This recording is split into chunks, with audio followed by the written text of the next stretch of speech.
Tingginya permintaan pasar dan mudahnya perizinan membuat pembangunan villa di Bali menggila. Bahkan banyak villa yang dimiliki dan dioperasionalkan warga negara asing atau WNA. Ironisnya, banyak pula yang tidak terdata secara resmi atau berkedok sebagai rumah tinggal mewah sehingga tidak membayar pajak.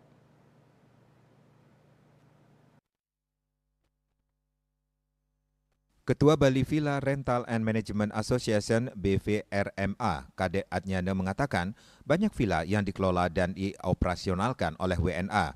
Banyak turis asing yang menjadi owner dan membangun usaha mereka sendiri di sini tanpa terkena pajak dan regulasi pemerintah.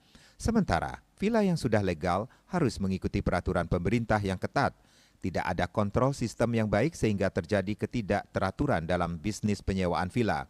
Berdasarkan peraturan yang ada, WNA memang diperbolehkan memiliki properti di Indonesia. Namun statusnya adalah hak sewa atau hak guna bangunan. Hak sewa dapat berjangka waktu 30 tahun dan dapat diperpanjang 20 tahun lagi. Hanya saja, operasional villa yang disewakan untuk bisnis kebanyakan tidak berizin. Pemilik villa bisa siapa saja, tetapi ketika mereka beroperasi secara ilegal dan tidak ada kontrol peraturannya, mereka bebas saja beroperasi tanpa pengawasan. Perizinan villa untuk bisnis penting untuk mencegah kebocoran pendapatan daerah.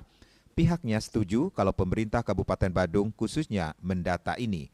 Di sisi lain, izin membangun villa termasuk mudah karena dikategorikan usaha berisiko rendah.